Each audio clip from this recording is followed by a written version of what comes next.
Okay, so ganito ang pag-activate ng license key ng L3210. Okay, so makikita nyo itong naka-zip na ito. Kung i-open natin, ang laman niya ay dalawang file. No? Itong Epson at saka yung L1210 and then L3210, which is ito na rin yan siya, yung dalawa. In-extract ko lang yan. So, start tayo. First of all, ito muna i-open natin yung Epson Resetter. And then pag open yan, lalabas ito, magpa-pop up ito. So ang kailangan natin itong hardware ID. So yung mga number na yan. Since nag-pop up na yan, okay na yan. I-click na natin itong okay. And then open natin itong L1210, L3210. Pag open natin, click natin itong license manager. Okay? Pag-click mo ng license manager, so mag-a-appear itong ano na to, window. Click natin yung add license. And then, for example, sa license, pangalan natin, kung kanino yung pangalan. For example, pangalan ko, susulat natin. And then, yung company, for example, private.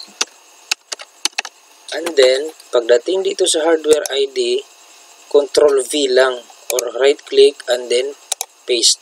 So ayan na yung machine ID na nakuha natin kanina. And then click lang itong save.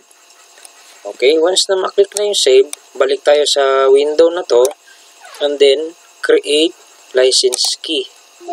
And then automatic yung system gagawa siya ng license key. Pansin nyo itong folder na ito biglang nag-appear kasi nandyan na lahat sa loob yung license key.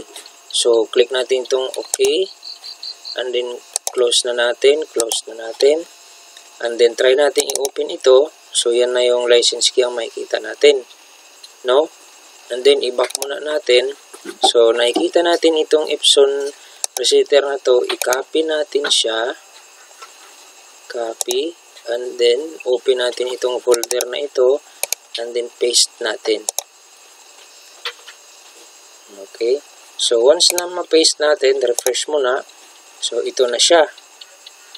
And then, double-click lang natin. Okay, lalabas na ulit yung window na yan. And then, antayin lang natin. Okay, so yun. Ito na yung Epson Resetter natin. Select natin.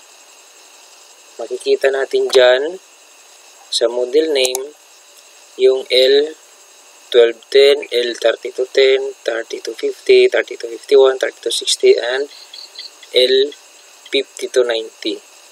So, okay na. And then, proceed na tayo sa pag-reset.